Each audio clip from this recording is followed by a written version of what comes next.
This program is brought to you in part by City Winery.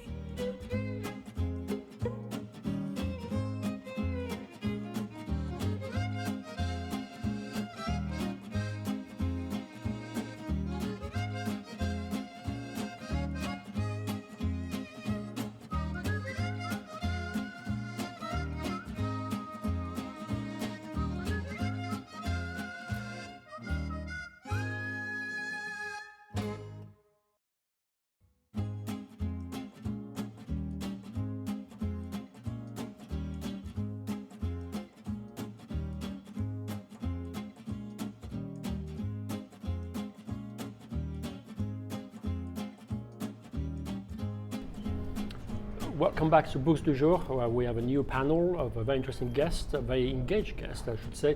They're going to talk about probably the life journey. So my first guest is Kelly Cogswell, Eating Fire. You know, my life as a lesbian Avenger. She's going to explain to us what is Eating Fire is and what an Avenger is. My second guest is Gwen Edelman. It's a book about a trip to Warsaw, the train to Warsaw. Happens during back and forth between World War II and the present. And finally, How to Survive a Bullet to the Heart. It's not a book about vampire, is it? By John Wareham. It is a book about what? Vampires. No, it isn't about a book about vampires. Well, you could make an argument that you could, yeah. Well, we'll come back to that, but let's talk about Eating Fire. Who are the Avengers? The Lesbian Avengers. The Lesbian Avengers were a direct action group that started in 1992 in New York City. Calling attention to lesbian issues and making lesbians more visible, and then gradually they spread and became a worldwide phenomenon with 60 chapters all over the world, in Canada and Australia and all over the US. It was started by 6 longtime activists in New York, specifically to deal with lesbian issues. It was a moment when, you know, there was ACT UP, there were lots of women's organizations, and then this group of people thought, well, it's finally time for us to do something for ourselves. So why writing a book about that experience? What was important to you? The impulse was just to chronicle this group that had been forgotten because it involved so many people, but it was kind of erased from history. But then gradually, as I started writing about it, because the group started in 1992, the same year that Pat Buchanan went to the Republican National Convention, and essentially declared a war, a culture war for the soul of America. And the enemies of that soul of America were environmentalists and feminists and gay people. It also gradually became kind of a dialogue with that. Every time the Avengers step out onto the street, they were having a dialogue with this bigger thing called America. So after the, 2/3 of the book is about the Avengers, and then the last part is still kind of continues thinking about what does it mean to be an American, what does it mean to be a lesbian. So when did you get involved with the group? When did you get started? Immediately, I was at the first meeting. Following the speech of Pat Buchanan, there were lots and lots of anti-gay campaigns across the country. And even now, every time there's an anti-gay campaign, like in Arizona or Texas, violence follows. People get hurt, people get beat up, people die. And in Oregon, a lesbian and a gay man were burned to death. So the Avenger response was, how do we transform this image of getting burned to death into something powerful? So the Lesbian Avengers learned how to eat fire to transform that image of violence against us. Yeah, I was struck by reading your book. You read like an old-fashioned political book that you read from the 60s or from the anarchist in Russia in 1920, because you're doing it. It's not like an academic book or a study of sociology and what it means to be a gender bias and what it means to be a dyke in the modern world, but actually you're in the streets and you get beaten down and you get locked up, and how do you handle all that after so many years? The Avengers ended badly, so I kind of put out the Lesbian Avengers out of my mind for a while, so I had to kind of go back and think, well, what was it like to be on the streets in 1992? And what was it like to just come to New York? Because I'm from Kentucky, so it was kind of a big shock to turn up in New York. And I thought it was important to just kind of give the flavor of all of this stuff as it happens, because I think this is finally the way history is made by individuals. And then, 20 years later, you find out your life is part of history, and it's... You're a dying breed. I think you almost behind a computer and doing other things, but there was Occupy Wall Street. And I often ask a question to the writer, do you think there was an opportunity lost there? Or some kind of opportunity? I think actually there was a gap in direct action in this country and specifically in New York. Like when I was a part of the Lesbian Avengers, there had been activists on the street pretty much since labor movements and feminist movements and civil rights movement and anti-war movements, and then there was this big gap. So I think when Occupy Wall Street came along, they're kind of like, well, we saw it happening in Egypt, but we don't quite know how to do it. As long as there are cities, there are going to be people using that way to protest. There are people doing that now in France and people in the Ukraine. I mean, it's... Gwen, you lived in France many years, I believe, right? In Paris, yes. So you know everything of the French strike, the grève, yeah? Yes, all the time. All the time. All the time, constant. I mean, we're talking about the failure of Wall Street, of the Occupy Wall Street. What do you think? Yeah. I think it did not really concretize. They're more like an activism if it was supposed to happen, and it does happen in Europe. Well, I think it's a completely different culture. People like to think, I mean, Americans love French culture and they like to think that it's very close to their own, but I think actually it's very, very different. I think French culture is far more traditional than American culture. And they're very much, here it's constant change. Things are changing all the time, and there, very little changes. So it's a completely different mindset. The character of your novel, yes, it goes back and forth in the present and the past, and yes. There's a rigidity about them. The memories, yes. the pain is still there, yes, and it's forgiveness or self-acceptance.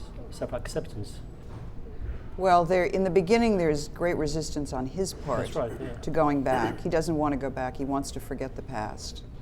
She is feeling nostalgic for her youth, and she wants to go back. She remembers what it was like before the war. So she talks him into going back. They go back, and the whole thing is, I mean, these are people who are in exile, which was, in fact, true of everybody who was Jewish during the war. Whatever your fate was to be in exile. And in the case of my characters, they had really lost almost everything. They had lost their country, their language, their culture, their families, everything. There's a difference between being forced into exile and do a sort of voluntary exile. Absolutely. But when you went to Paris, you wanted to do that. No, that was right. very, very well, it's a kind different. of a linguistic exile, isn't it? It was very, very different. You learn certain things about what it is to live and operate in a country that's not your own. I speak fluent French, but even so, you know, there were things, for example, when I would get together with people, you know, dinner parties, something like that, and they would begin to talk about their childhoods, and they would use certain, you know, they would use certain words, or they would talk about certain institutions or whatever. Then I sort of lost the thread of things, even though I speak very good French. But that's when you realize, you know, things are different. And of course, you're never in another place, you're never in the same situation as in your own country. There's so much you don't understand, there's so much that you have less power, I think, in many ways. Mm-hmm. So the idea for the book came from where? I was always fascinated by the fate of the Jews during the war and studied it for years and years and years. And I wanted to write a book about exile. And I thought for a while about where I would set it. And I finally decided on the Warsaw Ghetto, which I had read about. But I read a book called Caput, which is an absolutely incredible book. I don't know if you've read it, by someone named Curzio Malaparte. Oh, yes. Very brutal and difficult, but extremely good. Curzio Malaparte was actually in Warsaw during that time. He was a diplomat. Hans Frank, who was the Governor General of Poland, has a dinner party in which he invites Nazis. And they decide after dinner to take a tour of the ghetto, because this was actually a tourist attraction. The ghetto was a tourist attraction.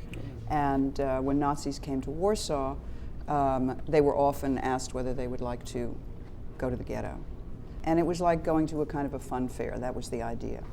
And they would be taken to the ghetto, and they were then allowed to do whatever they liked. They were given guns, they were given whips, and they could have a good time. And I thought, this is absolutely incredible. I have to write about the Warsaw Ghetto. So, writing another Jewish story, when there's so many about World War II, yes. What are you adding to the dialogue? I wanted to explore something of what people experience to be in exile. Yeah. In the case of my two characters, the only home they really have is each other.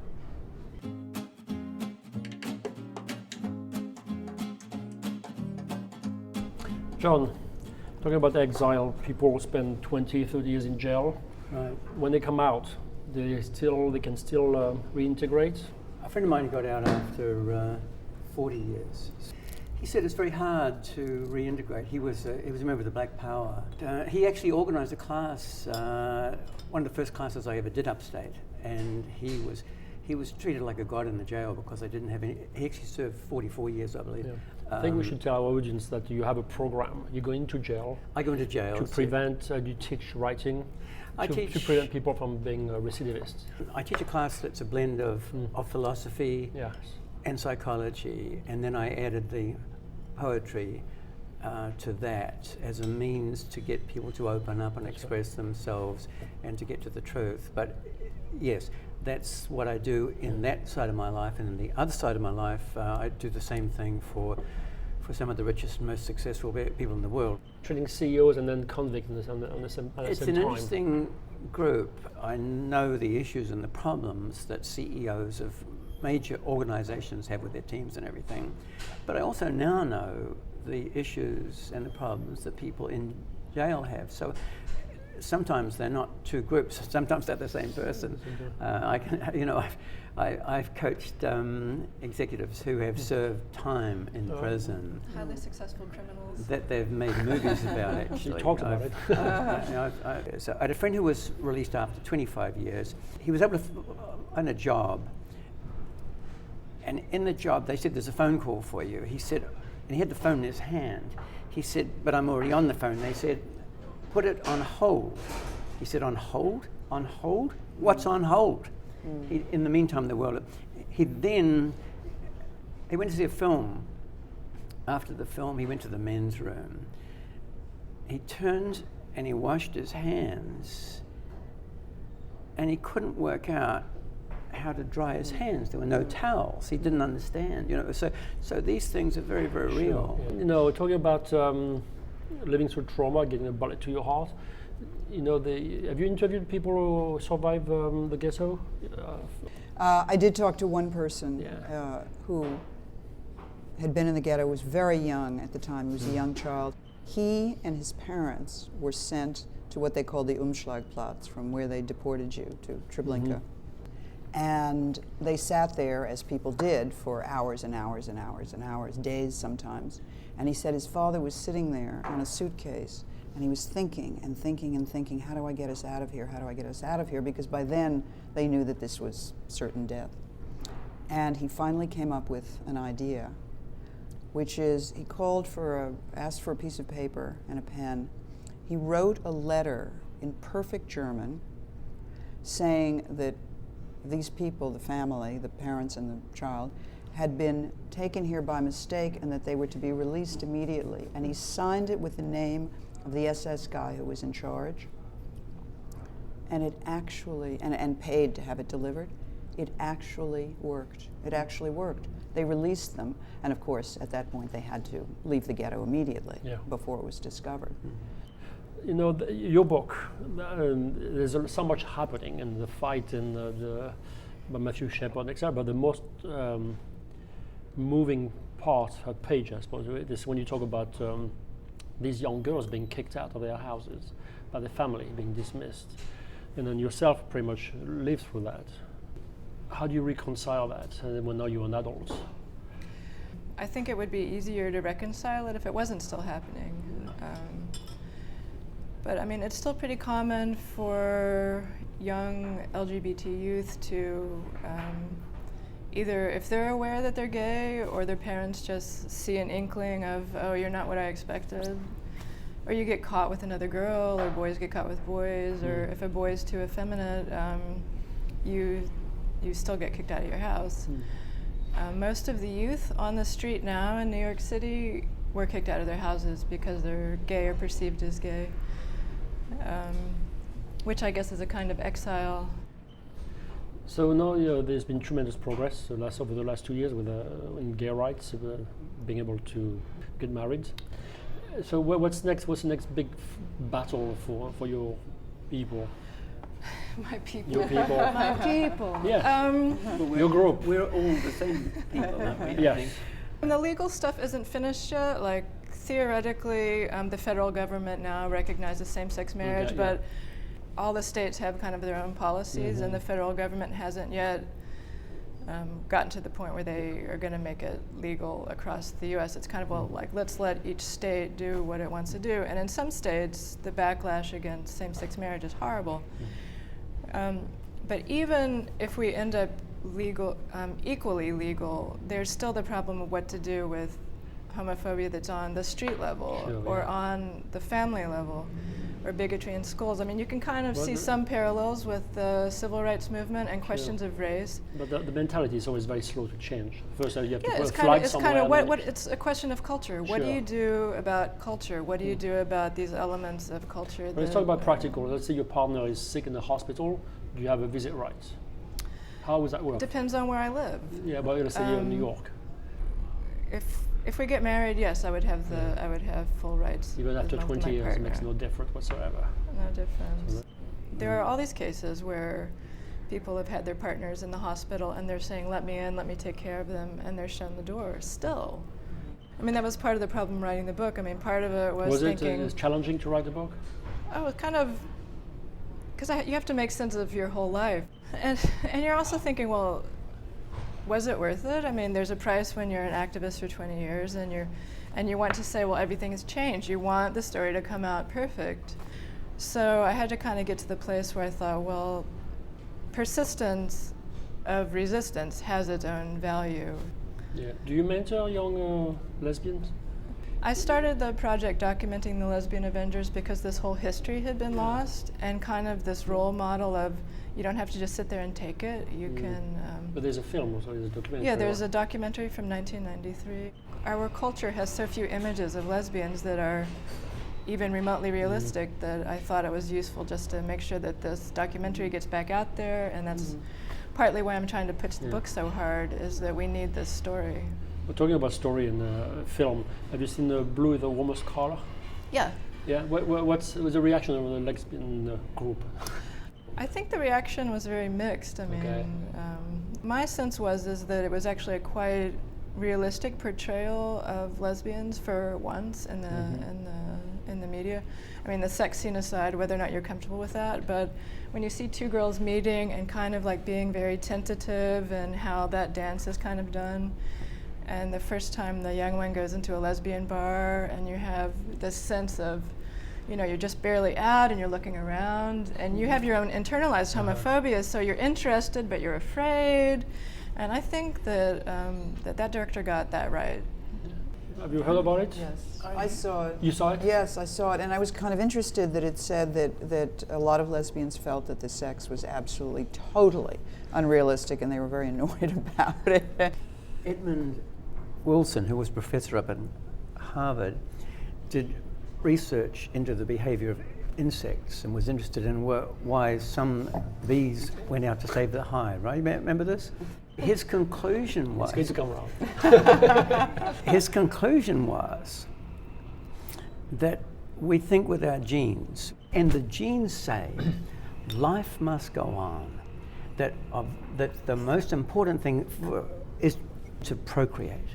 And he would argue that gays commit the crime of not procreating, and that the Catholic Church wants to get into your bedroom to make sure that you're not just enjoying yourself. They want to be sure that you're procreating. So it isn't just a matter of prejudice. It's a matter of me wanting to assure that life goes on, and so this tremendous argument against it. Anything, sir? I'm not sure about that. I mean, there's obviously just some ordinary prejudice. Biologists have, in the last 20 years, have actually done a lot of research on lesbian and gay behavior in the animal world, and find that it's actually quite common. No, I'm trying to explain the prejudice. It is a sort of a handy way to think about why people do not like this. Yeah. And I'm not saying that they should. I say that they're not thinking at all. There's always a reason not to like somebody. There was a couple of days ago in the New York Times, on the front cover, they're talking about Welker Island. And Rikers Island. Yeah, I wish it was Rilke's Island would be like a different place. Sure, that would be a different A place. couple of days ago, the front page of the New York Times, there was Rikers Island. Poetry for the rest of your life. That's right. Making fun of me. They torture you with thorns. Sorry.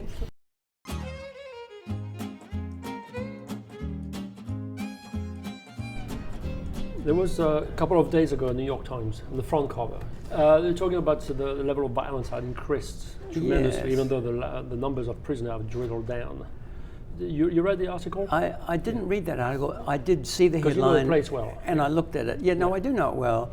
When I was there, the rate of inmate upon inmate crime was falling tremendously because they brought in a program that said if you beat anybody up in jail and you're in jail, that's a crime, and you'll be convicted of that again now, and you'll serve an extra year or something like that. And all of a sudden, it just went way down. Well, they were explaining the shift actually had to do with more mentally ill I saw people that. being Yes, you're right. in Well, there. So what do you want? I mean, they So should you be, mental they should be illness. taken care of differently and not just incarcerated. Most people in jail are there because they've got problems in the way they perceive the world. And some people call it mental illness, and some people say not just so well adjusted or whatever. The way to help a person not be in there, not ever to go back there, is to give him or her the means to see the world as it is and to earn an income within it. At the back of the book, you talk about you being perfect, Right. already the way you are, What I say, and teaching about what a victim is like.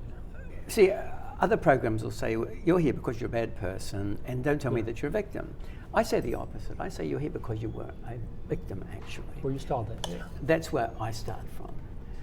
The first thing you've got to do now is unconditionally accept yourself. USA, unconditional self-acceptance. I'm sure that you know this, right? No, but it's like if you have the world saying that you're somehow deviant, you say, no, I'm perfectly fine. There's nothing wrong with me, right? Then to get your beliefs in accord with the way the world actually works, and then to engage in the behaviors that will get you what you want within the law. As Carl Jung said, the patient only begins to get well when he first has an understanding of his predicament, and second, can see a way out of it. In the first half of the book, we speak about the crimes that you committed, the things you did, and how that all felt. And then the second half of the book is after they land in my class. And now we go through these steps. Let's seriously get some sort of a model for the forces that were in play that caused you to wind up here, right? These poems in this book often put the guys in a bad light. Sure.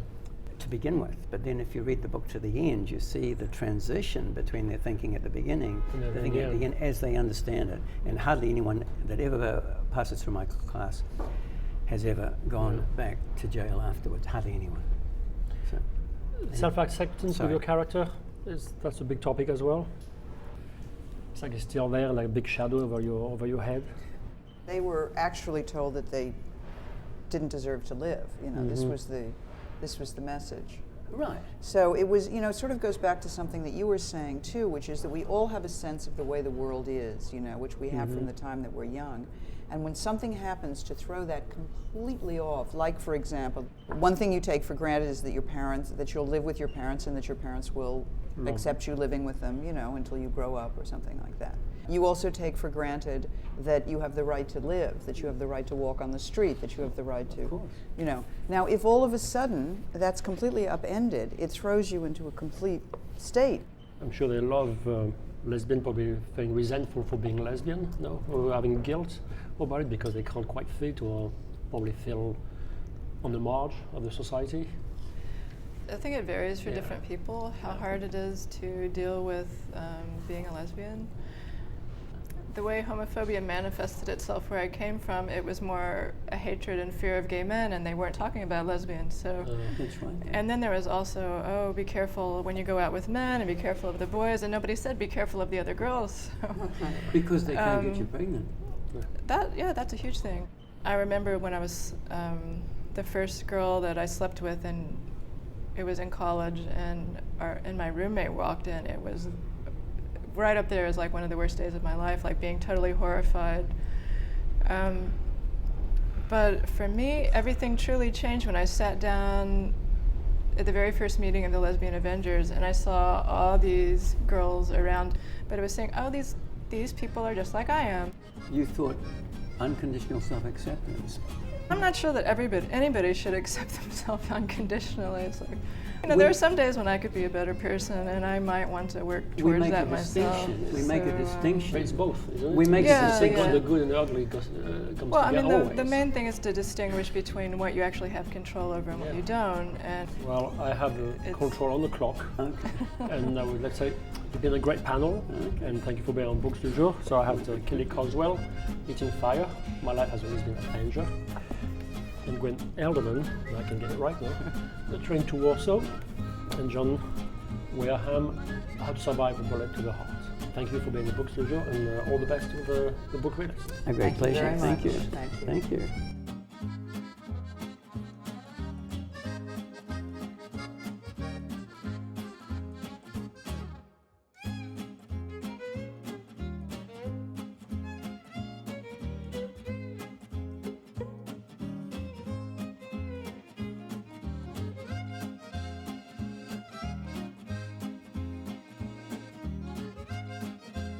This program was brought to you in part by City Winery.